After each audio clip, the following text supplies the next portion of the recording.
Niners fans, it's about that time. 3 o'clock on a Sunday. Faithful Niner Empire. What's good? You know who it is. It's your boy, Jay in the Bay. It's a pleasure once again to be on with the best fans in the NFL. The faithful, the Niner Empire. How's everyone doing on a Sunday? I'm having a great day. It's hot where I am in the Bay. Glad to be inside. Glad to be on. Talking with the faithful. Shout out to everyone watching on Jay in the Bay YouTube channel. And also shout out to everyone watching on that good old Spotlight Sports Network. Appreciate all you guys' support. Make sure you hit the thumbs up for the like button on the stream. I appreciate it. Today, we're going to get into, the 49ers' latest news this week. I'm also going to talk about who has the best, offense in the NFC West. I think that's an intriguing question.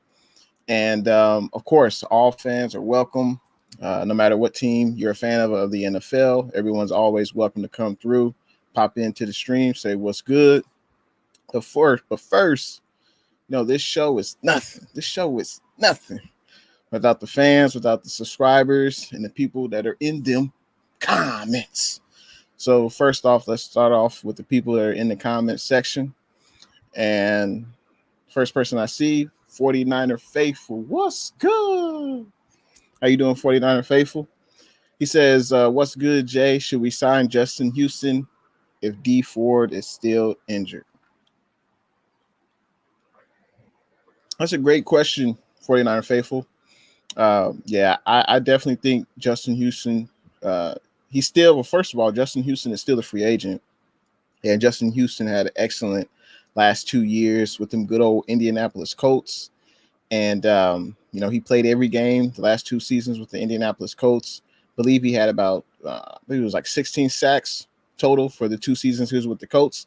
I'm not sure why he's still on the free agent market. Last I heard, he had visited with the Baltimore Ravens, but he left without signing a deal. But yeah, I definitely like Justin Houston. He's a proven edge rusher. I believe he has about 97.5 sacks for his career. Justin Houston has. So no doubt he's a productive edge rusher. And with D Ford, faithful, what can we really expect from D Ford? At this point in D Ford's career, I hope he can stay healthy. He's been rehabbing at the facility since February of this year. Shanahan said he was making good progress, whatever that means. I don't know what that really means with D Ford, but yeah, I'm hoping for the best, and we'll see what D Ford, brings to the table. When training camp starts, hopefully he'll be able to participate in training camp in July.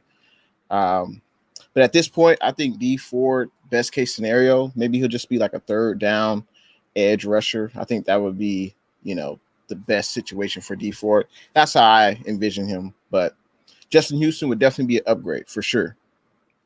Damian Lee, what's good? Thanks for coming to the stream, D. Damian says, have faith in Jimmy G, a proven winner. Just keep him healthy. I concur, D. I agree, man. I definitely agree Jimmy G should be the starter when he's been healthy. The one season he was healthy, the 49ers went to the Super Bowl. I don't think that's a coincidence. No, Jimmy G, he's not Peyton Manning. He's not throwing 50 touchdowns, but he plays within the game. He makes plays when he needs to, and he won't lose you a game. We can definitely guarantee that. He won't lose you a game. So I like Jimmy G as a starter, 27 TDs, 13 interceptions in 2019. If he can replicate that, just a fewer, less interceptions, and I think that would be perfect for Jimmy G. 30 touchdowns, about 10 interceptions. I think that'd be perfect. Though for at least 3,500 yards, that sounds good to me. 49ers Ultimate Report, what's good? Thanks for tuning in to the stream, man. Appreciate you coming through. Sean T. Uber, what's good? He says, what's good, Niner Empire? Jay in the Bay. Thanks for coming through, Shanti. How you doing on a Sunday? CG Ruthless Sports, what's good? How's it going, CG? How you doing on a Sunday, man? You working today or what? Let me know in them comments. All right. And as I said before, this show, is for all the NFL fans. Of course, we cater to the Niner Empire, but I'm always welcome to have fans from all over come through and watch Jay in the Bay, especially in the NFC West. And that's why I mentioned the NFC West, because Payo Time is in the building. What's good, Payo Time? Payo Time says, hey, stoked for the stream. Not missing this one, Jay. Give the Rams and Ramley some love. That's funny.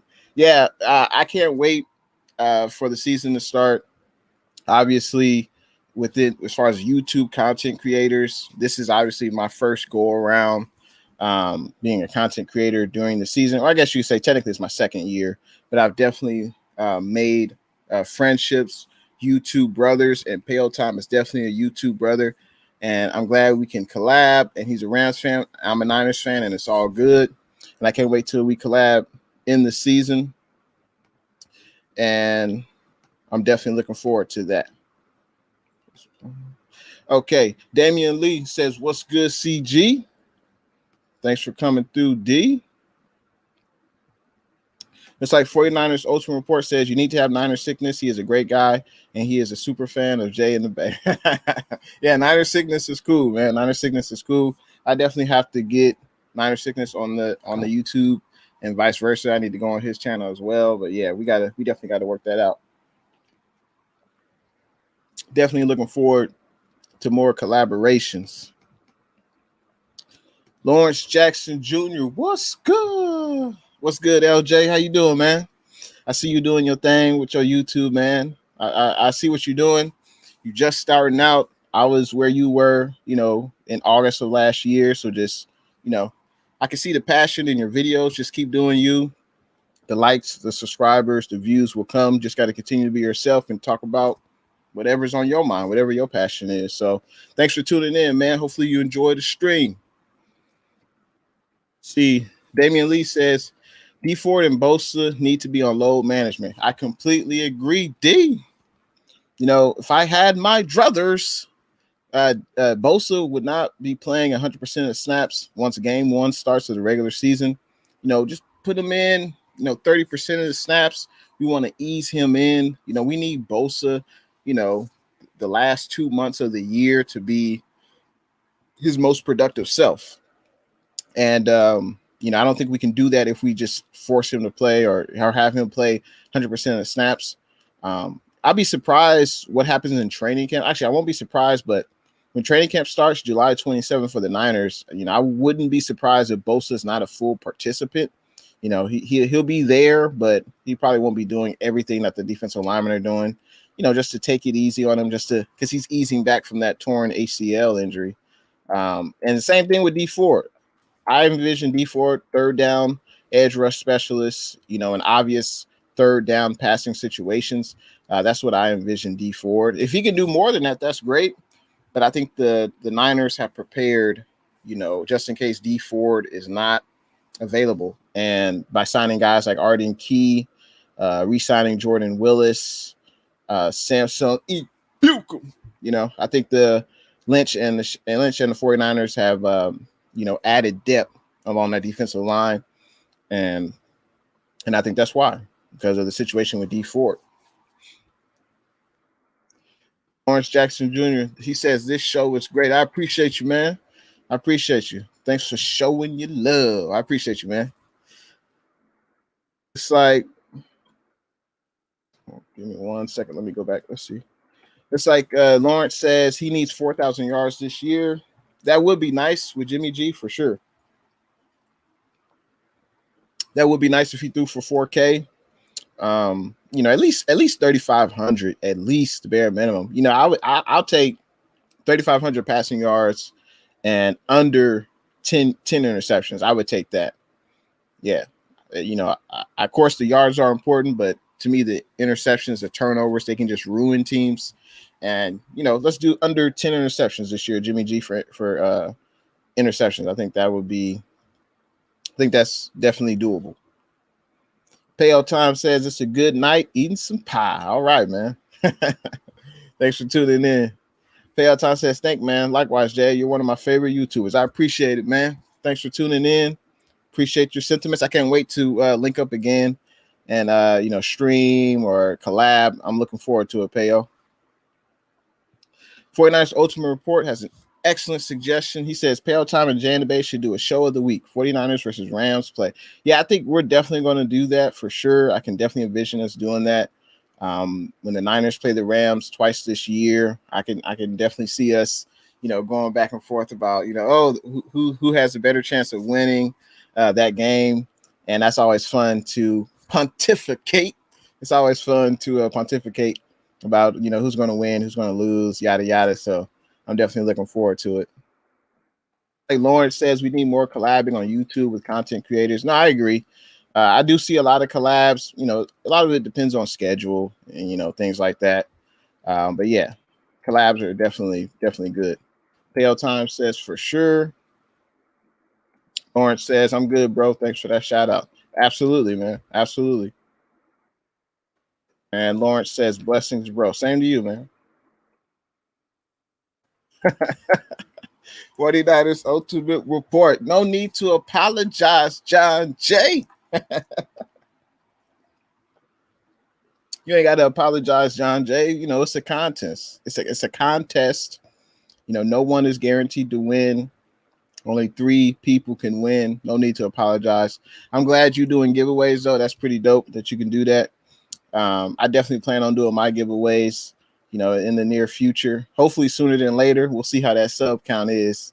But 49ers Ultimate Report says, I'm so sorry I was unable to give you a prize yesterday, but don't worry, Jay. I still have more giveaways. Sounds good, man. But no need to apologize, man. It's all that, it's all that random, So if it's supposed to happen, it's going to happen, John Jay. Let's see. 49er Faithful says, I remember in one of Ibukum's first 49er interviews, he says he's playing defensive end, so he's most likely going to fill in for Bosa for the time being. Yeah, I could see him filling in for, either Bosa or Ford. Obviously Eric Armstead, he's listed as defensive end. He could play inside as well at defensive tackle next to Kinlaw.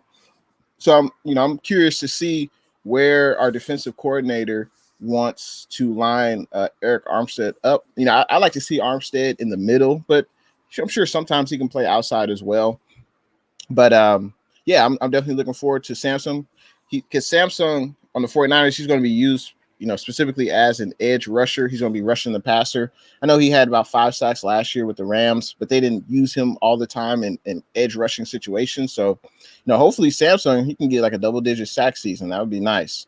We would definitely need that. CG Ruthless, what's good? How you doing today, man? Steven, what's good? I know you happy, man. Y'all got Julio Jones. I know you happy about that. And good luck to your Titans this year. And we do play them good old Tennessee Titans. Definitely looking forward to that game. December 23rd on a short week on a Thursday. I think it's like 2 days before Christmas. That's going to be a tough game, going up against the Titans on the road. It's a short week. I'm definitely looking forward to that, though. Let's see. Caden Bivens. First time I've seen you in the chat. Welcome to Jay in the Bay. Appreciate you coming through. And he says, or they say, who do you think will win the third receiver spot? That's a great question. Obviously, we got the IU show. And we got Deebo Samuel, 1 and 2. So the third spot, I think it's between Richie James, Juwan Jennings, Jalen Hurd. I think those are probably the 3 most likely to get that third spot. I've seen Richie James. He just hasn't impressed me. He hasn't really stood out when Richie James was on the field. I don't know if it was he didn't have a rapport with the quarterback that was currently in there. But Richie James hasn't really impressed. So I'm definitely looking forward to see what he can do in training camp preseason. But honestly, I'm more excited for Juwan Jennings and Jalen Hurd because those receivers have been hurt the last 2 years. And I'm intrigued to see if they can stay healthy and if they can contribute, because I haven't really seen much from them, but I've seen Richie James, and he just hasn't impressed me. He just hasn't stood out. He's just kind of been like another guy. He hasn't really stood out. So I think the ceiling could be a little bit higher for Jalen Hurd and Juwan Jennings. And we can't forget about also Austin Watkins. He's an undrafted free agent. I'm interested to see if he can make the 53-man roster. Of course, you still got Mohamed Sanu and Travis Benjamin, the two wily vets. And we'll see what they can do. Also, Trent Sherfield, free agent wide receiver, we signed from the Arizona Cardinals. He'll be there, but it seems like he's going to be more geared toward special teams. Niner faithful, who do you think will have a breakout year this season? I'll say big play Dre. I mean, I'm hoping Javon Kinlaw will have a breakout year. I think we'll definitely need it along the defensive line because the defense is really nothing without a great pass rush.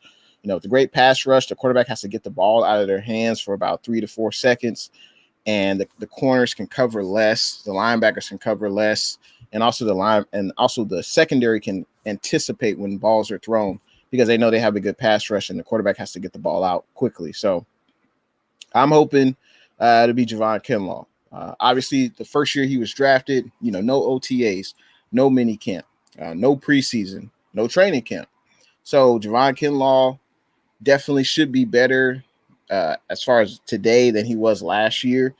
He's been under a NFL workout program, and I'm eager to see how he progresses in OTAs, training camp, preseason. So I'm looking at Javon Kinlaw. Javon Kinlaw should make a really, really excellent impact. Monica, what's good? Thanks to you. I appreciate it. I just got the hat, 75. I had to get the 75 in the front with the 49ers. I appreciate that. Yeah, this is my first hat with 75 on it. I definitely got to get some more shirts, more jerseys or something to have that 75th anniversary, because that's an amazing achievement. And I had to represent. Let's see. Caden Bivens says, glad to be here, brother. Yeah, man, I appreciate you coming through. Hopefully you enjoy the stream. Of course, we cater to that Niner empire. So I appreciate you coming through. And, of course, everyone, make sure you leave a like for the video. And also subscribe if you haven't subscribed before. And let's get into the current news. And I will continue with the comments, but let's get into the news. So when I first heard about this, the 49ers rookie minicamp violation, I was like, what's the big deal? Who got hurt here? And I think it's just a stain right now on the organization for them to get this, for them to get this violation. I don't think it's a huge deal. I think it's just something they can learn from. And for those that don't know what violation I'm talking about, basically the 49ers reportedly will lose rookie program time thanks to the practice violation. And the practice violation involved cornerback, I believe it was Demadori Lenore, the rookie cornerback. And basically the violation was that he initiated contact with the receiver. And in OTAs, there's not supposed to be any contact whatsoever between players. And that's why the Niners received the violation. But I mean, he's a corner. He has to practice those techniques. He has to practice bumping a receiver. So, obviously it could have been a lot worse, but I don't think it's a really huge deal. But I think it's definitely something that the 49ers can learn from. But that's one thing that came out this week. Also, Justin School, the tackle, was waived. He had that torn ACL. And it looks like he was waived in order to get room for the offensive lineman, Senio Clemente. And Justin School is on waivers, so another team in the NFL can sign him. And if they don't, then Justin School will be brought back to the Niners, and Justin School can work out and rehab at the 49ers facility. So hoping the best for Justin School. If he comes back to the roster, I definitely won't have a problem with that. And I'm glad we added depth, because I had never heard of Senor before. I had never heard of him, but I did a little bit of research on him. And for those that don't know, Clemente, he started 5 games for the Texans last season and 13 for the Texans in 2018. He has a lot of experience. I believe he's played in about 42 of 88 possible games. He's lined up at both guard positions. He's lined up at tackle. So very experienced player. And we'll see if he makes the 53-man roster because our O-line is pretty stacked. O-line is pretty stacked. And thanks to Lynch and Shanahan for doing that. And let's continue on with these comments. Let's see. Pale Time says, what are your hopes for Kittle this year? Yards, touchdowns, roll.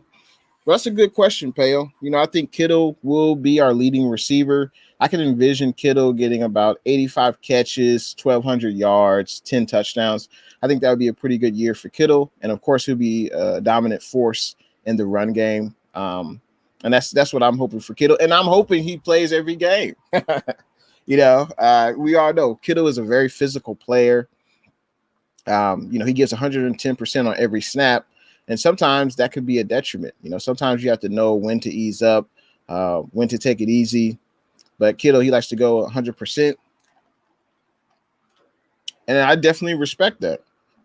But, yeah, hopefully Kittle plays every year. And I think he'll lead the team in receiving. Caden says, what is your perspective on how bad our injuries are going? Injuries suck. Injuries, unfortunately, though, they happen on every team in the NFL. Football is a physical sport, baby. It's a physical sport. It's not about when you'll get hurt, it's not about if you get hurt, it's when, unfortunately. It's a physical sport. Guys are hitting, guys are going at 100%. It's very unfortunate that we're getting the short end of the stick, and we already have 3 guys hurt. 2 of the 3 are out for the year. And, last year, it seems like it's a trend from last year because obviously we had a lot of injuries last year. I believe we had about 18 to 20 guys on IR at once at one point last year. And last year, I felt like it was an outlier. I'm hoping it's a blip because last year was so different. 2020 affected a lot of people, not just in football. Obviously, everyone in the world was affected last year. And, the 49ers did not have, nor did any other team have, the OTAs, the mini camp, the training camp, the preseason. So, our players weren't able to ramp up their activity. They basically just had to, work out kind of by themselves and then just show up, a week before the season started and, hey, let's start playing football. So it was definitely a weird year. Hopefully these are, you just kind of have to hope that there won't be any other significant injuries. But I think I would be, dumb to say that or actually to believe that because football is a physical sport. Obviously, people are blaming the training staff, the strength and conditioning coach, which, they hired a new strength and conditioning coach in 2018. And, who knows if the methods that he's having the players do will affect them on the field. I mean, we really don't know. I guess if we have a lot of injuries this year again, then I guess what else can you do? Because for people that say, oh, you're practicing them too hard. Okay. Well, if they come into camp and they're not in shape, how do you get in shape? You have to be physical. You have to run. You have to jog. You have to lift weights. And how do you get better at playing football? Well, you have to play football, right? So there's only so much you can do. You can't really prevent injuries. I don't really believe in that. I feel like you can, hydrate your body. You can stretch, exercise, but at some point, some things are just out of your control. And it just sucks that we're getting the short end of the stick, though. But I appreciate your question. Let's continue on with these comments. Let's see. Steven says Stephon Gilmore could miss mandatory minicamp next trade. Anyone? Yeah, I heard about that. I was reading about that earlier today. He's I believe he wants a contract extension, and it seems like the Patriots aren't willing to give him one based upon the season he had last year where he was hurt and he missed a lot of games. So I believe his salary cap hit is only like $7 million this year. So, he could get cut. He could get traded. I'm not sure, but if Gilmore's healthy, he's still one of the better corners in the NFL for sure. Payo Time says, I was sad to see Samson leave. Dude can make big plays. Yeah. I'm glad we got him, and I feel like he can definitely impact our defensive line in a positive way. And I just can't wait to see him in preseason because I think we're going to be expecting a lot of Samson. He signed a multi-year deal with the 49ers, and him, I think obviously Bosa, Samson, Armstead, Ford, Kinlaw. I think those would be the players that make the biggest impact on the defensive line. Also, I'm looking forward to see, of course, DJ Jones. Go DJ. That's my DJ. Go DJ. I'm looking forward to see what DJ Jones brings. Obviously, he's a solid rotational defensive tackle. Also, Maurice Hurst, Zach Kerr, Arden Key. So the defensive line is deep, and I think that should be one of our strengths on defense. Besides the linebackers, the secondary, I think the defensive line is going to have to be a strength if we want to continue to be great on defense. It's like 49ers Ultimate Report. He had a question for Steven. What is his expectations for Julio Jones? Tommy Huxley, what's good? Thanks for tuning in. Tommy says, Kinlaw is really a pass rusher, but this year he might make a jump. Do you think Ibukum can replace D Ford's speed? I think so. Samson, he's pretty fast, and I think he can definitely replace D Ford. And yeah, hopefully Kinlaw can make a big jump this year. He should. I don't see why he shouldn't. All signs were good in OTAs that he's bigger, he's stronger, and we'll just see what happens once the games start. 49ers Ultimate Report says the 94 red jersey with the 75 patch will sell out when the jersey goes on sale. Yeah, I'm sure it will. I've been inside some retail stores, and I haven't seen any merchandise besides the hat that has that resembles the 75th anniversary. But yeah, that will be a hot item. And the State of the Union with the 49ers, I believe that's June 30th this month. I believe they're going to discuss that. They might even reveal that the Niners will be wearing those jerseys this year. So I'm definitely looking forward to that good old State of the Union. Roberto, what's good? Thanks for tuning in to the stream. He says, nice hat. I appreciate you, man. Thank you. See, Monica says, love that 75 hat. I got a red shirt just like it. Yeah, I've seen that same red shirt. I think I might have to get that as well. Because honestly, a jersey is probably gonna be a lot of money. I ain't gonna lie, like a jersey is gonna be, it might be a few $100s, and I'd rather just get maybe another hat, a few more shirts, because a jersey will be a pretty penny. Appreciate it, man. Appreciate all the love, man. Yeah, I like it too. Let's see. It's like Monica says, Tommy's in the house. Hope you're having a great weekend. Tommy says, what's up, Monica? Cone didn't rush me this morning. Rolls Royce, what's good? Thanks for tuning in to the stream, man. I haven't seen you in a minute. It's good to see you in the stream, man. How you doing on a Sunday? Let's see. Monica says, haha, I got to go back and watch Tommy. Let's see. Looks like Rolls Royce says Kittle needs to have 15 touchdowns, but Kyle don't use him right. That's interesting. We'll see. I mean, I think Kittle's going to be productive no matter what. Obviously in the running game. And I think, Jimmy G's definitely going to have to look for Kittle more often and give Kittle a catchable ball. But yeah, if Kittle had 15 touchdowns, that'd be off the chain. That'd be real nice. But we'll see what happens. Because I think another receiver will definitely have to step up besides Ayuk and Debo. And, that could be a combination of the three wide receivers, Juwan Jennings, Jalen Hurd, Richie James. So I think, one or two of those receivers will definitely replace Kendrick Bourne's production from last year. I think that's all we can really hope for. But yeah, I think Kittle should definitely lead the team, most likely in receiving yards, touchdowns, or it could be the Ayuk show. We'll see what happens. Cooper Gaming, what's good? Thanks for tuning in to the stream, man. How you doing on a Sunday? It's like Roseworth says, I think he meant to say, who's going to the opener with me at Levi? That's gonna be an excellent game. Prime time Sunday night football. I can't wait for that. Against the good old Green Bay Packers. And will Aaron Rodgers be under center? That's one of the great questions we have this all season. What's going to happen? With the Aaron Rodgers situation with the Green Bay Packers, but that's going to be our home opener, Sunday night football. I can't wait for that on prime time. I'm definitely looking forward to that. Monica has a great idea. Monica says, Tommy, did you get the t-shirt? Just smack a 75 patch on that because we're going to be Super Bowl bound this year. That's funny.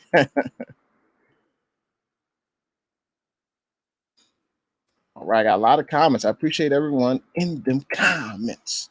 Let's see, it's like Starscream Sub-025. What's good? Appreciate you joining the stream, man. Hopefully you're liking what you're hearing. Coop Dog, what's good? Thanks for coming through to the stream, man. Rolls Royce, I think you have a great point, Rolls Royce, about Fred Warner. I think a lot of 49ers have this on their mind. Rolls Royce writes, I hope Warner gets a 5-year deal before the start of the season. I'm hoping so too, at least 4 to 5 year deal. He's going to be paid, if not the highest paid linebacker, he should be, in that top 3, and he's definitely earned it. And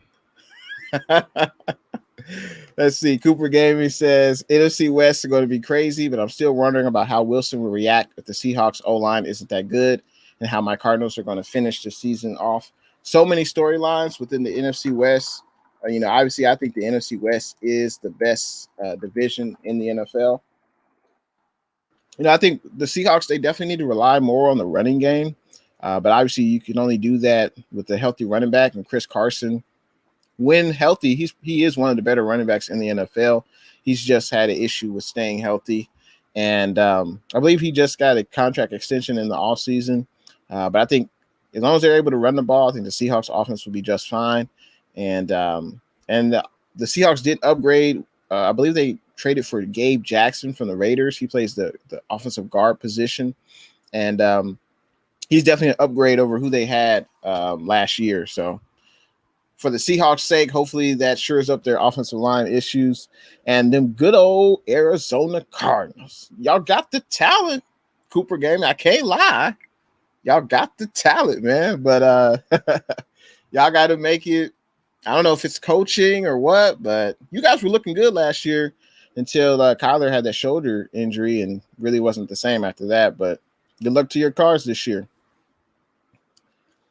Roseworth says Kinlaw is not a pass rusher. He's a run stopper. No, I agree. Hopefully he can take on double teams, along the offensive line. But, yeah, I think he could get sacks. I mean, if he got 6 to 8 sacks, I think that would be a pretty solid year. Last year, I don't remember how many sacks Kinlaw got. I know it wasn't double digit, but I think if he gets 6 to 8 sacks this year, I think that would definitely be an improvement upon last year. So, yeah, last year he only had 1.5 sacks. So, Kinlaw, you get, 1 or 2 sacks a month. You can get to that 8 sack mark for the year, and that would definitely be a significant upgrade from the previous year. Looks like Steven at 49ers Ultimate Report, he says, I expect Julio Jones and A.J. Brown to be the top 2 wide receivers. All right. I mean, I can see that. Julio and A.J. Brown, they are pretty good. The Titans' offense will definitely be a problem in the NFL. There's no lie about that. And also, I saw a report continue on with the 49ers' latest news. Obviously, there's the rookie minicamp violation. Justin School was waived. 49ers added more depth along the offensive line by signing Sinoi Clemente. And there a report I saw earlier today talked about good old Trey Sermon, the rookie running back. And I believe the headline of the report said that Trey Sermon was ahead of the curve after first team reps at 49ers OTAs.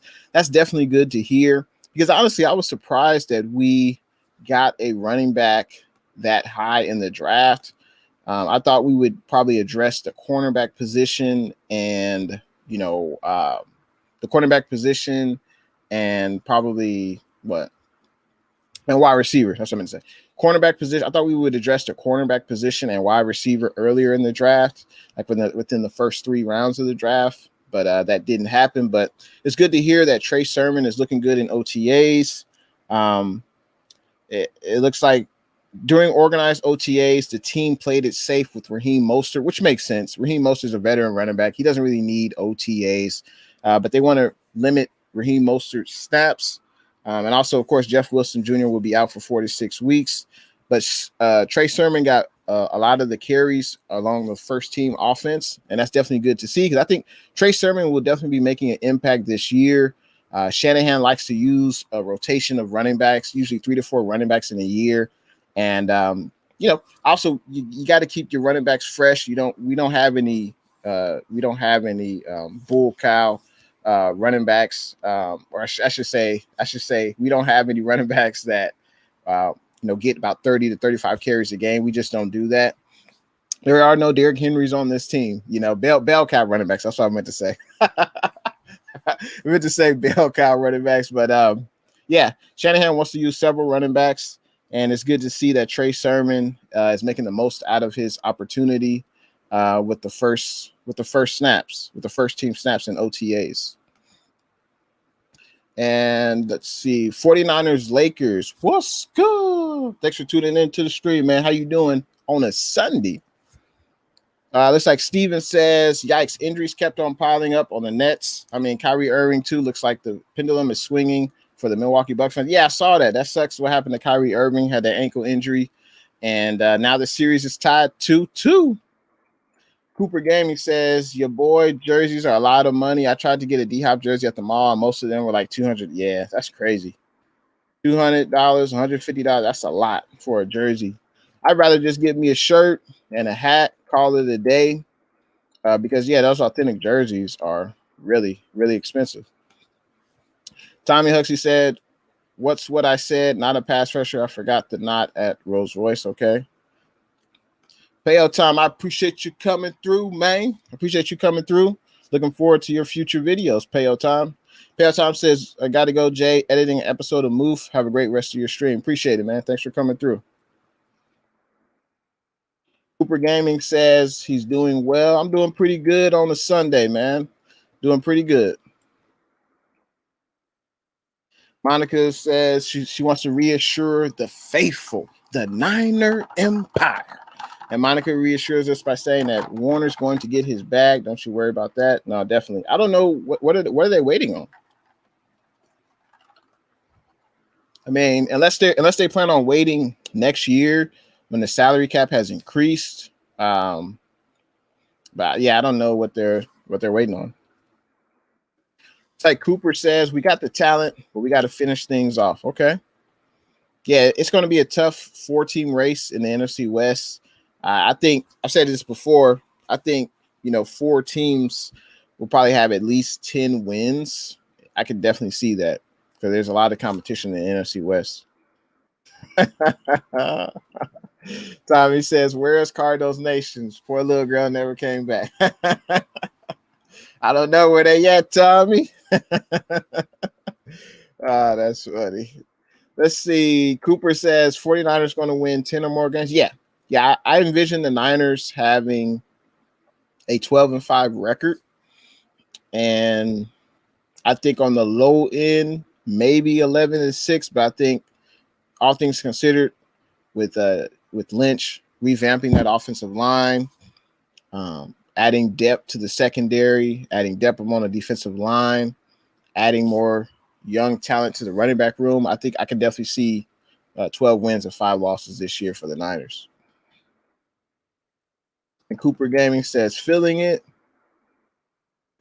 It's like Tommy Huxley says, Tanning Hill still convinced he's a top 10 quarterback, even with Joneser.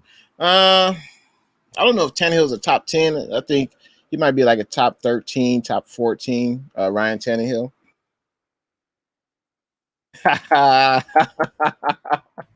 We got us a Detroit Lions fan from Motown. B Taylor says Lions about to kick that. I don't know all about that, B, but I can't wait. Thanks for tuning in to the channel, Jay in the Bay. This is your first time here. Make sure you like, subscribe, and make sure you keep that same energy. You know, week one when the Niners fly out to Motown. Just keep that same energy, B. That's gonna be funny. But yeah, I want you to come back week one. Of course, you can watch the rest of the streams I do. Of course, I'm talking about the red and gold. Make sure you come back that same energy week one. But that's good. You love your team, and there's nothing wrong with that. Let's see. David Young. David Yang. What's good? Welcome back to the stream. Let's see. David says sacks will be a bonus for Kinlaw. We just need him to eat double so we can get Bosa and Ibukum can get to the quarterback. Now that's a great point. If if Kinlaw and DJ Jones or Kinlaw and Armstead can eat up double teams, that means we have one-on-one matchups on the outside, and I think that would definitely be beneficial for the defensive line. So yeah, sacks would be a plus, but Kinlaw was a first-round pick, David. No, he was a first-round pick. We're expecting him. We drafted him to replace, Buckner. Now, to say that Kinlaw will be the player that Buckner was, that might be a stretch. But yeah, I like the way of thinking. Sacks would be a bonus, but we need him to eat double teams and be a stout in the running game. That's very, very true. Let's see. Let's continue with these comments. Let's see. Monica says, Tommy, if he ever finds 49ers cutback, I'm going to lose it. LOL, I like our good vibe tribe there. Yeah, 49ers cutback, excellent YouTube channel. Check it out. Let's see. So Steven says, Tennessee Titans are in for another big move. Who y'all going to get? Let me know in them comments. Who y'all going to get, Steven? Who the Tennessee Titans going to add? David says, according to PFF, we have the best linebacking core, and I don't disagree. Oh yeah, I saw that too. That was excellent reporting by PFF. I mean, I think we do have the best combination of linebackers with Fred Warner and Dre Greenlaw. Yeah, I don't see another. I mean, I think the Buccaneers have a pretty good linebacker tandem with Devin White and Levante David. They're pretty good as well. But I would take Fred Warner and Dre Greenlaw over any other linebacking core. And Tommy says the Titans need to get better on defense. Yeah, the Titans' issue last year was their edge rush. They just couldn't sack the quarterback, and they got Bud Dupree, who's coming off a torn ACL, and I believe they drafted someone else. So Titans could have a complete team. We'll see.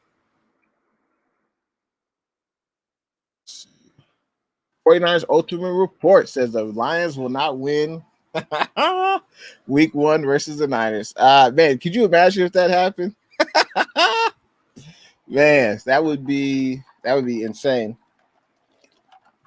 As obviously a fan, short for fanatic, I can go in and say, hey, we're gonna beat the brakes off them good old Detroit Lions. But the players can't think that way. The players have to look at this. This is week one. The Lions players are playing for a new coach, new GM. They obviously want to show out for their new head coach. And the Lions are going to be prepared and they're going to be ready to go. So the 49ers cannot overlook the Detroit Lions game one. That's all I'm saying. As fans, yeah, we can overlook the Lions. But the players, they can't, and they have to, put their foot, they have to have their foot on the gas pedal game one, ready to go. And they cannot overlook the Detroit Lions. 49ers Ultimate Report says, at Tommy, what's with those Lions fans that think they will beat the 49ers? Because it's a new year, John Jay. Because it's a new year. And, they like their quarterback, Jared Goff. And the Niners have had Jared Goff's number, the last few years he's been with the Rams. So, I think, the Niners should win comfortably against the Detroit Lions, but the Niners need to come prepared to play, prepared to show out and, not overlook the Lions. Travis Berg, what's good? How you doing, T? How you doing on this Sunday, man? Thanks for checking in. Appreciate you coming through. See, Monica says the Niners are going to pummel the Lions week 1. I agree. I definitely agree with that. And I also wanted to discuss about the NFC West and which team in the NFC West has the best offense. Now, I'm going to be completely objective here, Faithful. Now, you know me. If you've been watching Jay in the Bay, you know that I'm completely objective.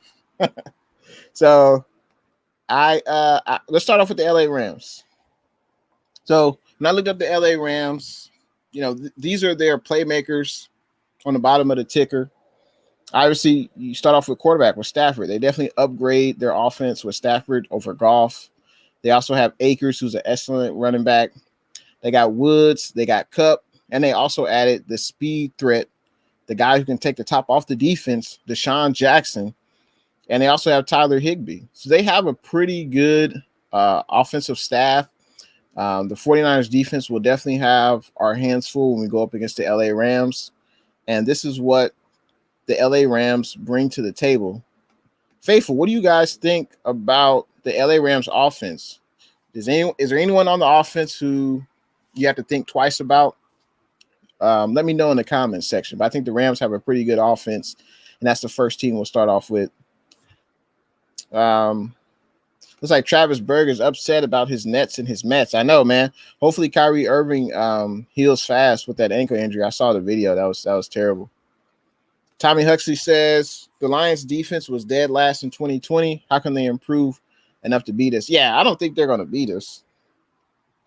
I think the only way they win is if, Jimmy G, throws a few interceptions or maybe we fumble the ball. If we turn the ball over on offense, then I think that would definitely give the Lions a better chance to win. I don't see how they're going to score on us. I don't see anyone on their offense who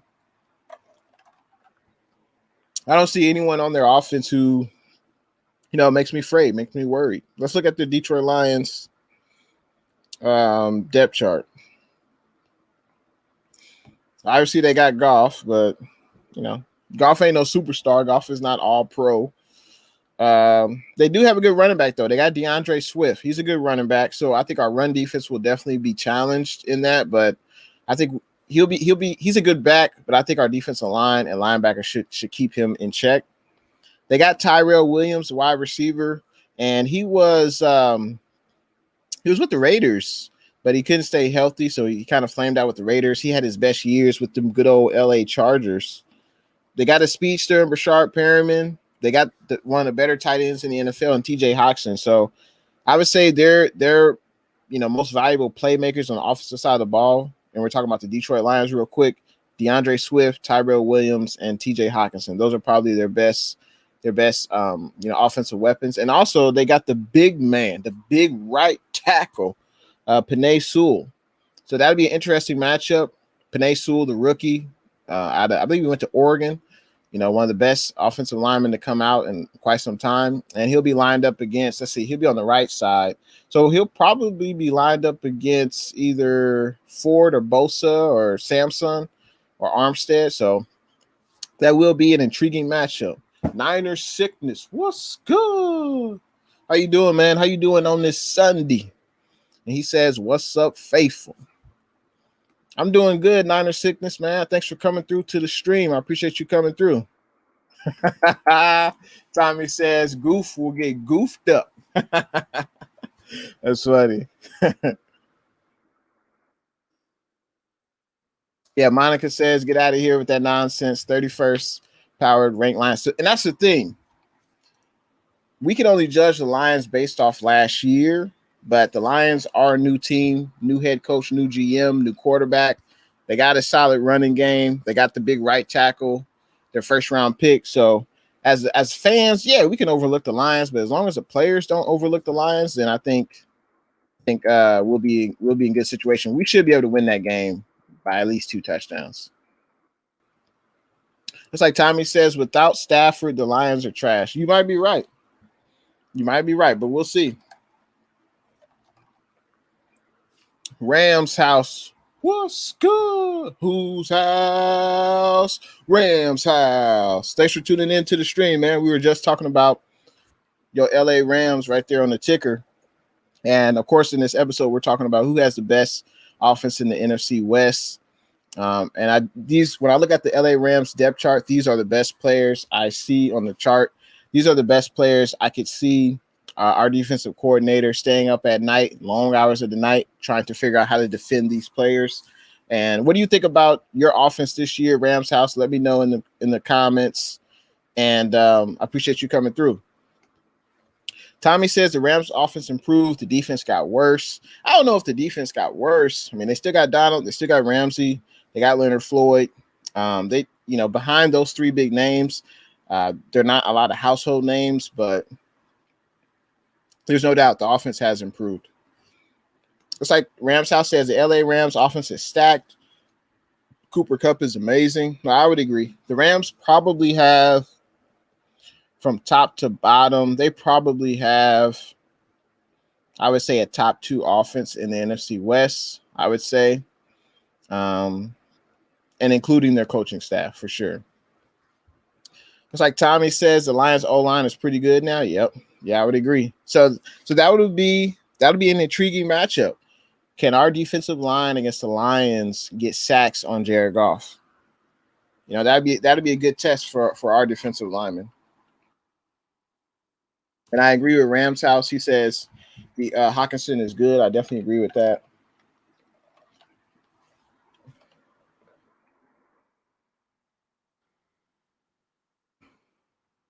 Let's see. Splash out. What's good?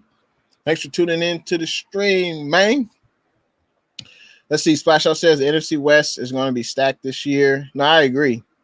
I definitely agree.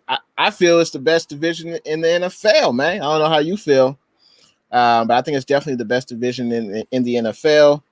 All 4 teams have playoff aspirations. I think 3 of the 4 teams have been in the Super Bowl once in the last 5 years. Not too many teams can say that. And then the Cardinals, they're looking to try to get into the playoffs, for the first time. So it's going to be a very tough division, and I'm looking forward to it. Let's see. 49ers Ultimate Report says, I'm watching on Spotlight Sports Network. Can you tell me how you get to work with them? Absolutely, man. I'll hit you up on IG. I'll let you know. But yeah, I'll hit you up on IG about that. Let's see. Tommy says, is this coach any good on the Lions? Where was he before the Kitty Cats? Yeah. So the head coach, Dan Campbell, he's never been a head coach in the NFL before, but I believe he used to be a tight end and he played in the NFL. Let's see. Let's look up his history real quick. Let's see. So Dan Campbell, the head coach of the Detroit Lions, this is his first year as head coach with the Lions. He previously served as an assistant head coach and tight ends coach for the New Orleans Saints from 2016 to 2020. And he also served as an assistant coach for the Miami Dolphins from 2010 to 2015. So he's got coaching experience in the NFL. He's just never been a head coach. And he was a player from 99 to 2009. So he played about 10 years. So he had an interesting press conference when he first was announced as the Detroit Lions head coach. But, we'll see. I'm sure his players will want to impress him and put out good film. So the Lions, I'm sure, will be ready to play. Let's see. Tommy says we are going to run 150 yards on them good old Lambs. I can see that. Yeah, because their run defense, there are some question marks there. And I think that will be one of the keys to the game. We got to establish the running game. We got to continue to get first downs and keep that LA Rams offense off the field. It's like the Rams house says, I personally think we could be number 1, but definitely not out of the top 5. Oh, yeah, there's no doubt. I think the Cardinals offense is probably last in our division as far as best offense. And I think, the Seahawks, I mean, there's no doubt. If we start off at the quarterback position, there's no doubt the Seahawks have the best quarterback in the division. I don't think there's much debate there. Running backs, excellent question. I mean, because you could say the Niners, you could say the Rams, you could say the Seahawks. I think All four of the teams in the NFC West have pretty good running games. And wide receiver, I think probably, honestly, it'll probably be between the Rams and Seahawks, if I'll be totally honest. I think their wide receivers are, a little bit better than the 49ers wide receivers. Obviously, we got the best tight end in the NFL, but if we're talking about 1-2 punch wide receiver, I think, I ain't gonna lie, the Seahawks, Rams, and I guess you could say even the Cardinals, they got D-Hop. So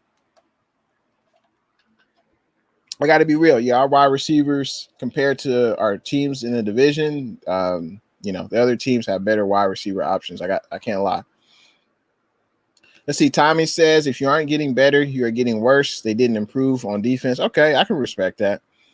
I don't know of any significant free agent acquisitions the Rams had this past offseason. They basically, I know they brought back Leonard Floyd. He's an edge rusher.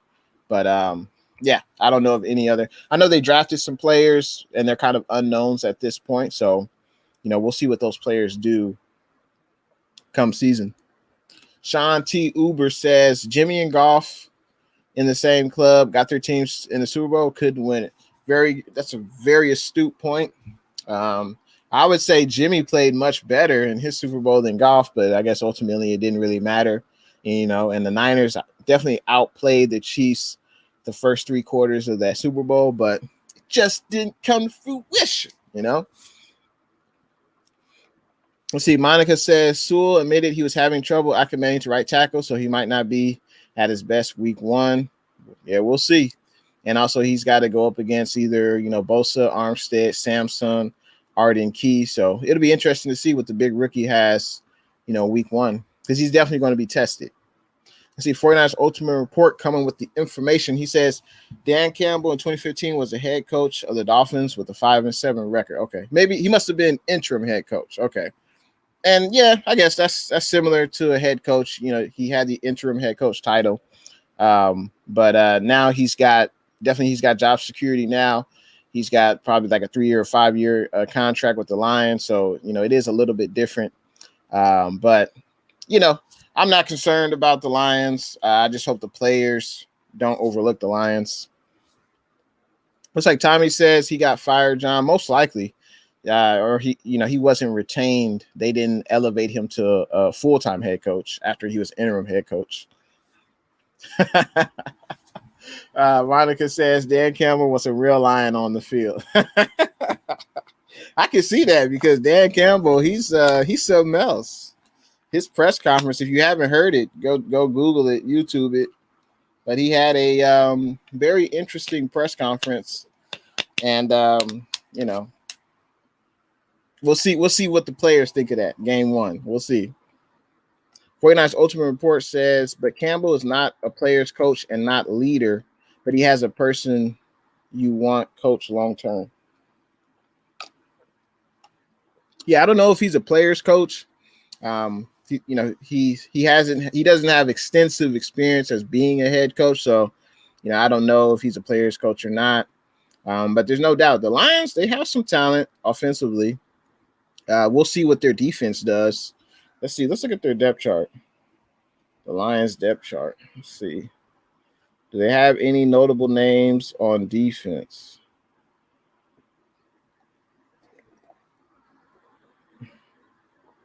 So I'm looking at their defense. They got on the defensive line, they got Michael Brockers.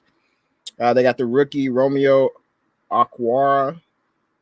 They got Jamie Collins Sr. at linebacker. They still got Trey Flowers, edge rusher. So they got Jeff Okudah, the right cornerback. So their defense looks solid. They run a 3-4 defense. So I think the Lions defense will be solid. But I still think we should have no problem beating the Detroit Lions. I don't think. Looks like 49ers Ultimate Report says he meant to say you don't want to coach long term. I guess we'll see. We have to.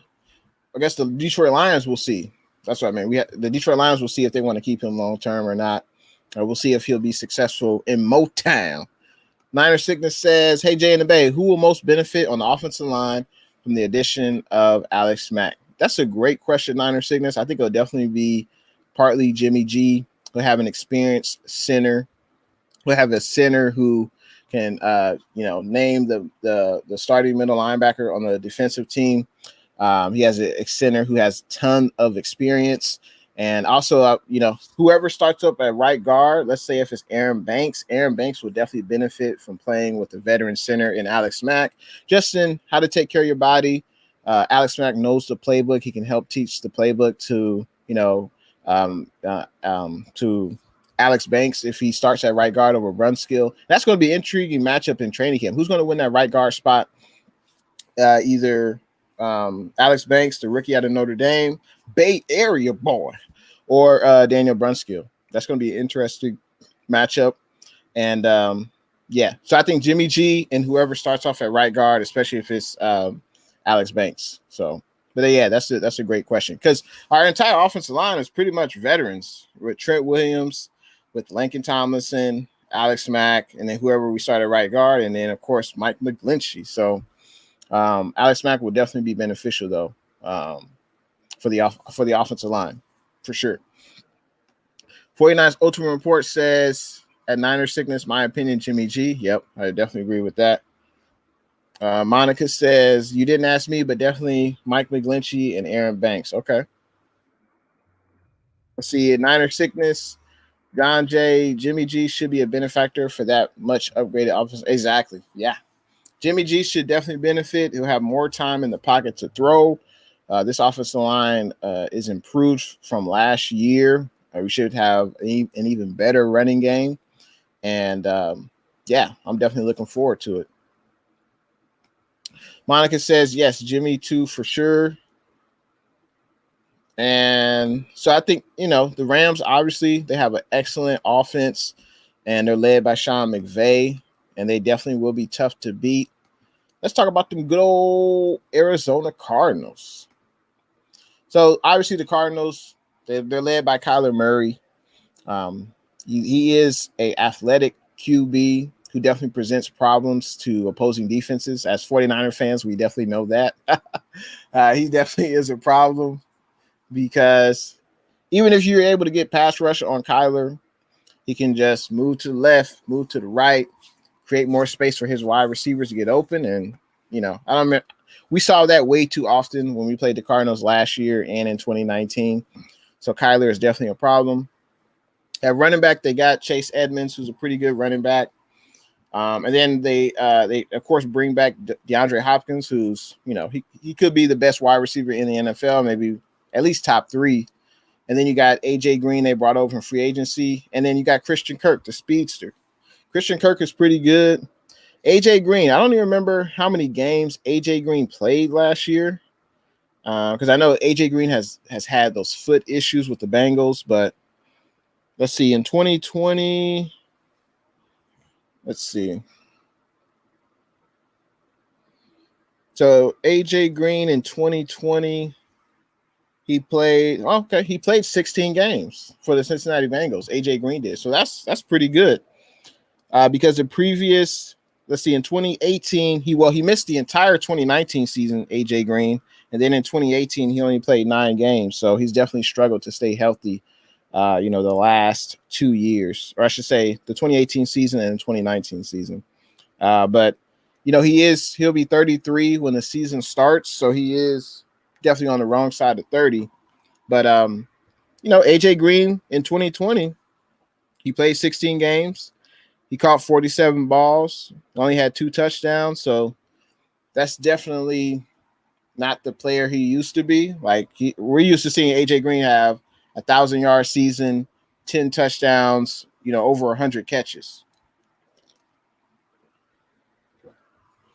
But most likely he's not that player anymore.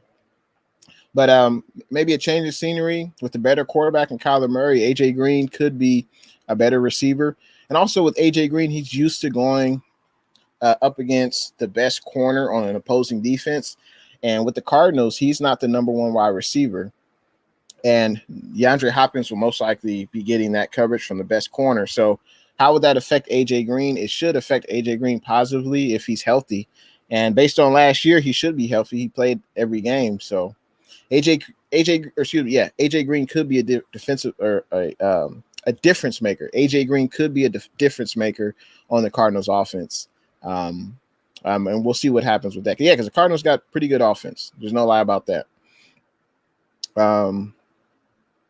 Let's see. Tommy says McVay is a great coach. Got to have respect for him. Exactly. Yeah, he is an excellent coach. He's been to the Super Bowl, and he's definitely an offensive innovator. That's for sure. And Tommy, looks like you mentioned the Giants. They got destroyed today. Johnny Cueto is Cueto is fun to watch on the mound. I like his shimmy shake. He's pretty good on the mound. Are you going to any Giants games this year? Let me know in the comment section. Niner sickness. He says, who will have more touches, Raheem or Trey at the end of the season? That's a great question. I would probably say Trey at this point.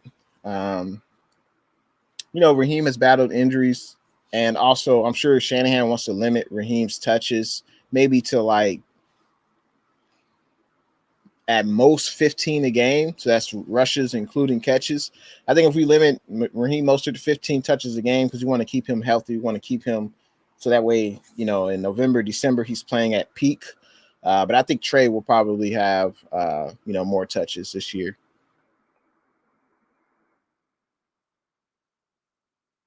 Like Monica says, Kyler better watch his ribs this year. Yikes. Yeah, Kyler was playing good, and then he got that he got that shoulder injury.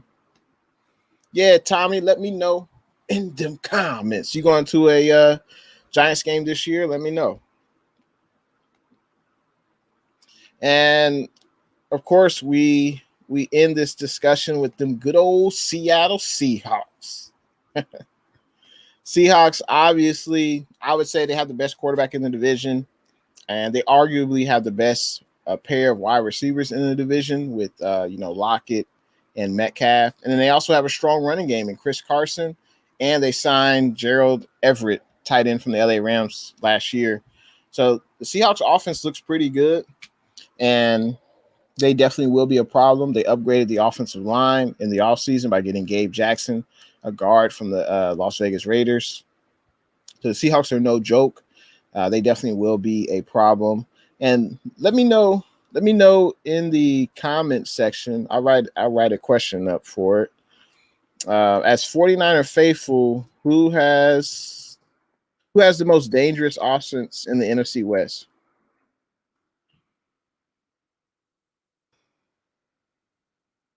Let me know in the comment section. I'll get the question up on the ticker. Let me know who you think has the most dangerous offense in the NFC West besides the Niners. So, like, if you're a Niner fan, whose offense in the NFC West are you most afraid of? Let me know in the comment section.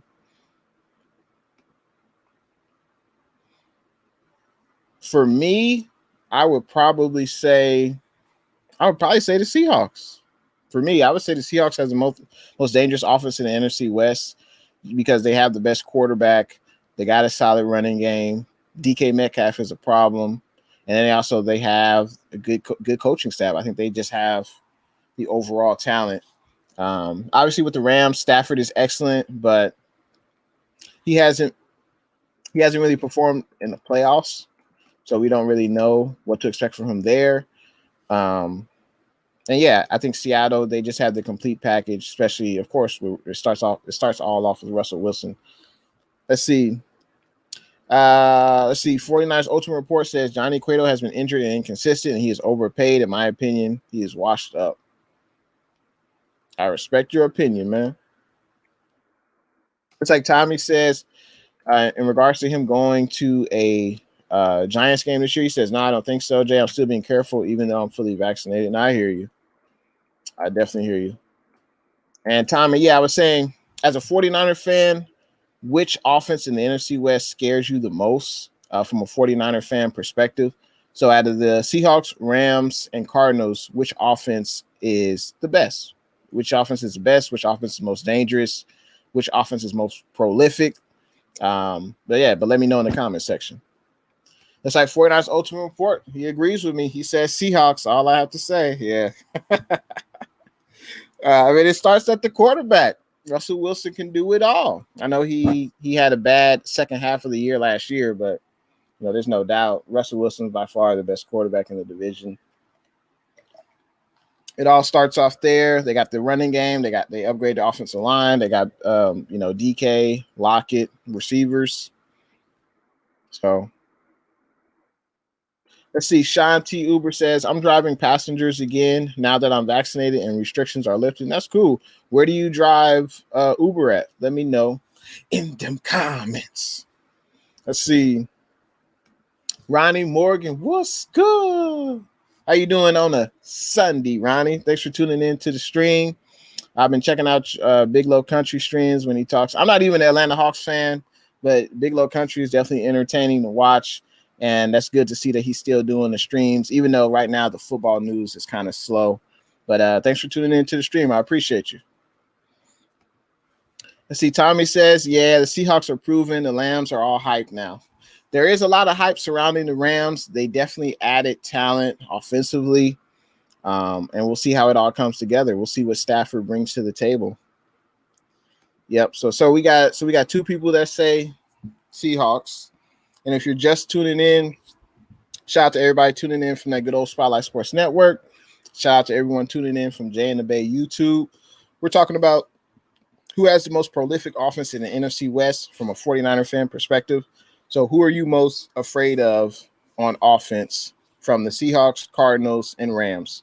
Which offense fears you most? And looks like we already have 3 people, including me, that say them good old Seattle Seahawks. It's like Monica says the Sea Chickens. Okay, we got 4 people for the Seahawks. It's like Ronnie says, so y'all not worried about the Cardinals over there? I mean, the Cardinals, I'm not going to lie. The Cardinals, they have a good offense. I just feel like, there is levels to this, Ronnie. Levels to this. And right now, the Seahawks, I can't lie. They're on another level, in my opinion, compared to the Cardinals. And the Cardinals, they haven't been able to make the playoffs. So we'll see what the Cardinals can do this year. See, 49ers Ultimate Report says, that's the fact, Jay. I'm a baseball guy. The Giants overpaid him. He's always been in 60-day injuries list. He has moments, but he is not consistent. Yeah, that's been the issue with Cueto. He's had his moments, but he hasn't been consistent, and he's been injury prone. But I believe Cueto is in the last year of his contract, or he might have 2 more years, or he might be in the last year of his contract this year. And I'd be surprised if the Giants brought him back. Looks like Tommy says he drove the love bus. He drove the love bus all aboard. Okay, Tommy. Monica says she's hopping on the bus. Let's see. It's like Shanti says he mostly drives in the South Bay. All right, cool, man. That's dope. It's like Monica says, Jay, the way you say Sunday gives me life. That's funny. And Tommy says, Monica, his dad used to say that too. Yeah, exactly. On a Sunday. Well, it's definitely great to be here on a Sunday with the faithful, with the Niner Empire. It's great to have everyone come through. I appreciate everyone leaving a thumbs up for the video. And Monica says she loves that. All right. Yeah, it's going to be, obviously with the Niners mini camp being over, training camp doesn't start, I believe, until July 27th. So it's definitely going to be, a slow period from here on out. Now, if you're wondering what you can tune in from Jay and the Bay, I'll still talk about the Niners. Of course, if there's any breaking news, if there is, updates, whatever, coaching staff, management updates within the Niners, anything Niners information, of course, you can check with Jay and the Bay YouTube channel. I'll try to give, push out updates as soon as they come out. But yeah, it's going to be kind of slow from now until, July 27th when training camps start. But definitely you can tune in to Jay and the Bay, of course, when news comes out about the Niners. Also, training camp. Oh, yeah, June 30th this month, it will be the 49ers State of the Union. So that'll be that's something to look forward to. But as far as the next 2 weeks, I don't know what else the Niners will do. I don't know if they're having any press conferences or anything prior to the State of the Union. I'm not sure. But you can definitely tune into the Jay and the Bay YouTube channel in regards to the State of the Union, my thoughts. And of course, I love to hear the faithful thoughts about the Union, State of the Union for the 49ers, June 30th. And let's continue on with these comments. It's like Tommy says, the Niner Empire is on another level compared to the Cardinals Nation. I agree. I definitely would agree with that.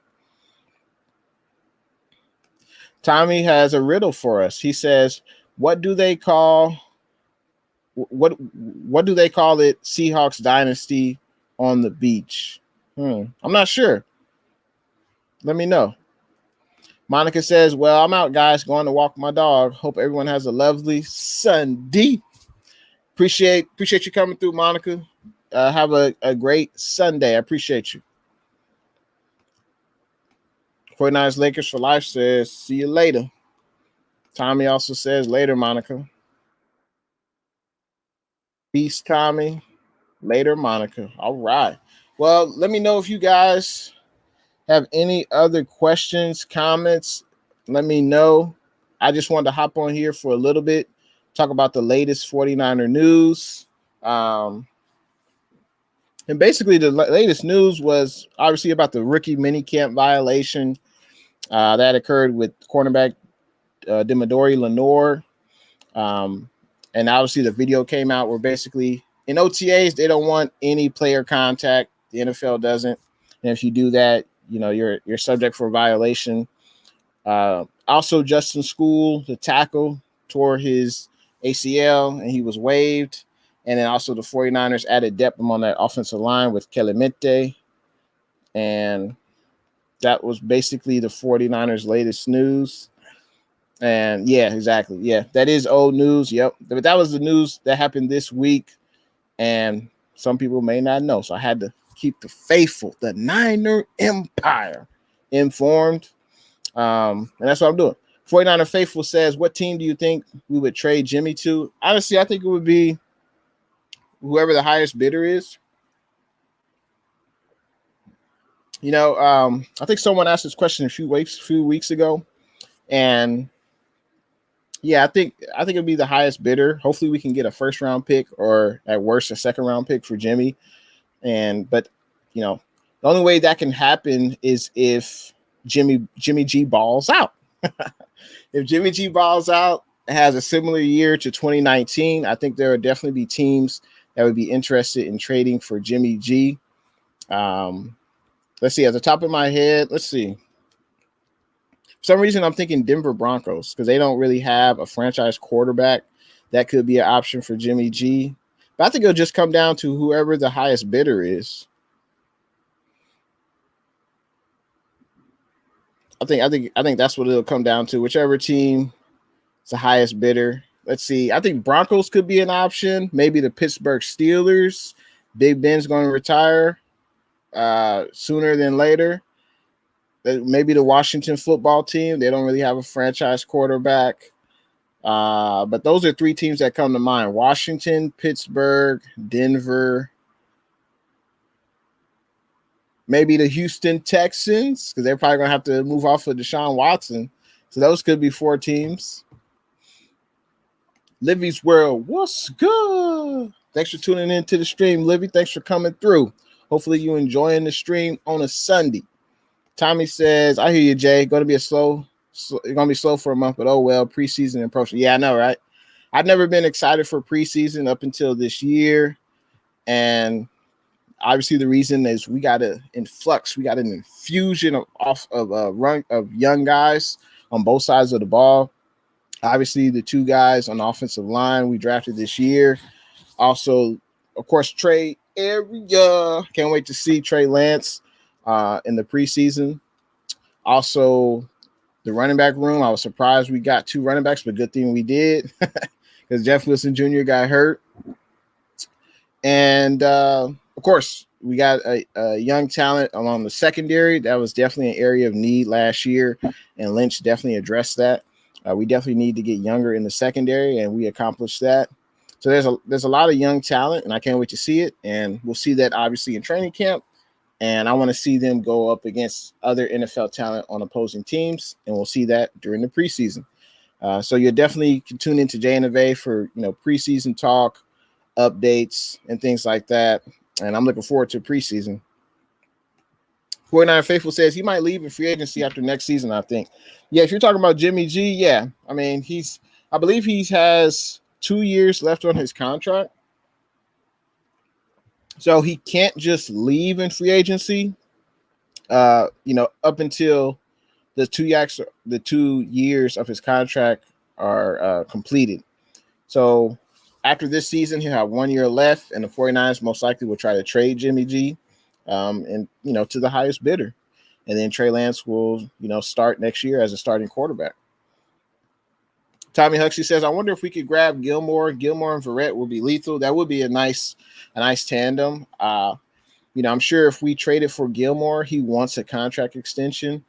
And that's one of the reasons why Stephon Gilmore, I believe he's holding out of minicamp right now.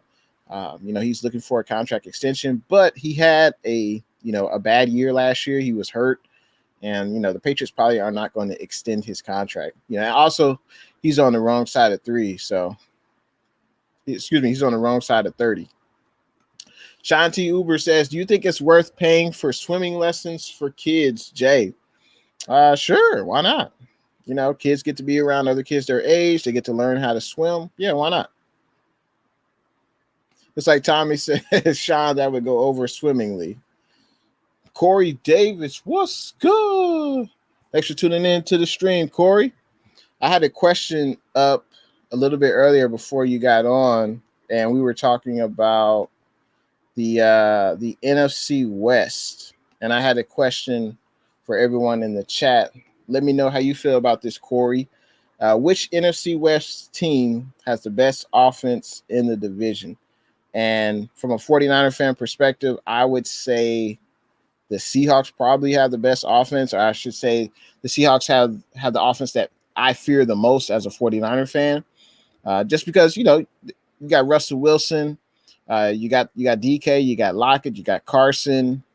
They also signed Jared Everett, the tight end. So Seahawks have a lot of weapons, and I feel like they're the offense that scares me the most when the Niners play them on Sunday.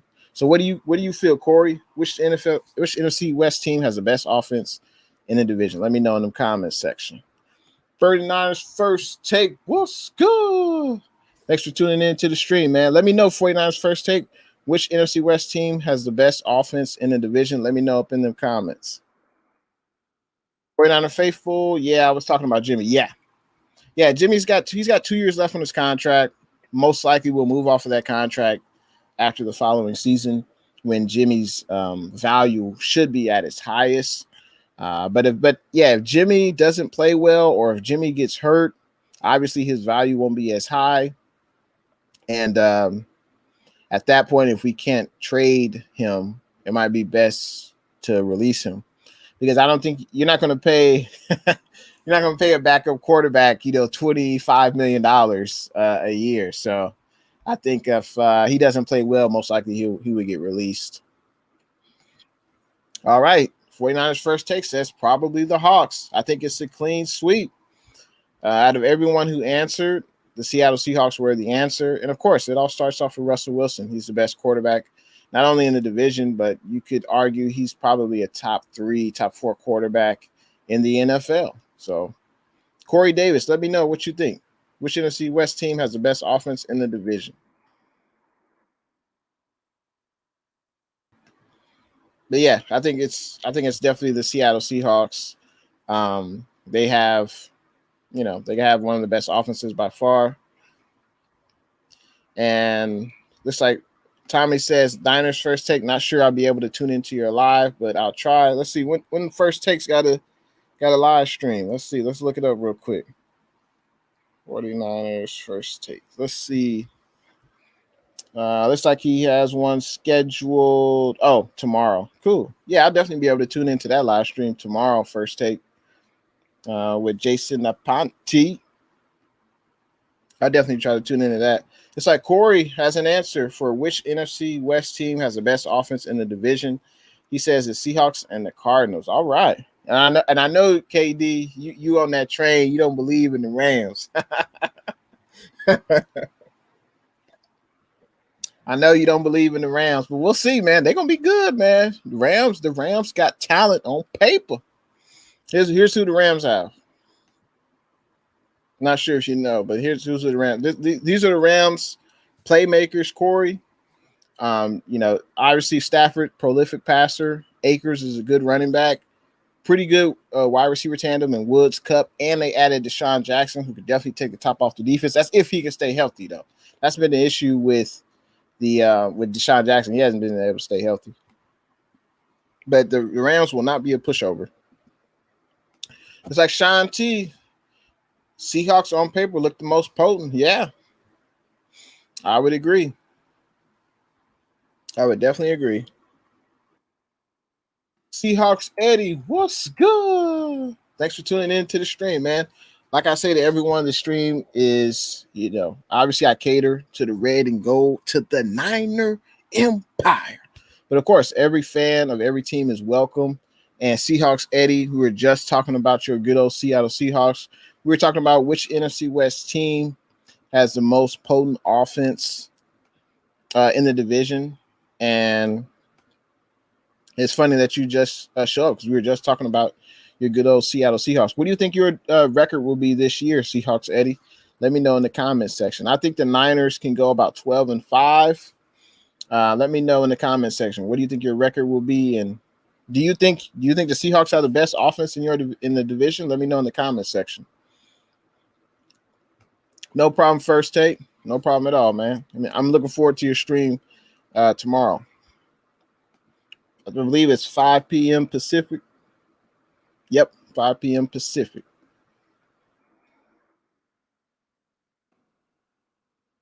And that's pretty much all I wanted to talk about today. Oh, let's see. Seahawks Eddie says maybe 13-4. I can see that. Yeah, I can see that. And I was mentioning before in the stream, I can see all four teams in the NFC West have at least 10 wins. And it's definitely going to be a very tough division. And I know as a Seahawks fan, you're happy that, Russell Wilson and the Seahawks are having a better marriage now than in the offseason. But I ain't going to lie. I definitely would not be mad if the Seahawks traded Russell Wilson. I definitely wouldn't have been mad about that. Let's see. Seahawks Eddie says in response to who has the best offense in the division. Now, everyone in the chat pretty much said the Seahawks. I believe at least 6 or 7 people said the Seahawks, including me, have the best offense in the division. Corey Davis said Seattle and Arizona. So, there's no doubt. Seattle definitely has one of the better offenses in the division. Looks like Tommy says, Eddie, what about them 2 tickets to paradise? Okay. And shout out to everyone watching on that good old Spotlight Sports Network. Appreciate everyone coming through from that channel. Also, everyone who's watching now on Jay and the Bay YouTube channel. Make sure you stay tuned in to Jay and the Bay YouTube channel during the season for updates, news about the Niner Empire. You can always stay tuned. Of course, subscribe to Jay and the Bay YouTube. I also got IG. I got Twitter.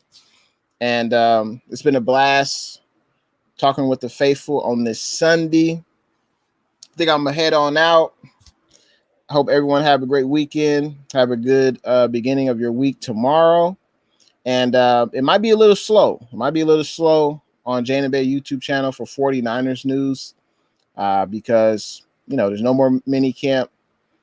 Training camp isn't until July 27th, I believe. And I believe the State of the Union for the 49ers will be June 30th. So between now and then, might be a little slow. But I appreciate everyone coming through. 49ers Lakers for life. I appreciate it. And hopefully everyone enjoyed their Sunday. And I believe I'm going to be out until the next stream. I'll see you guys. And thanks for tuning in to your boy, Jay in the Bay. See you guys in the next one.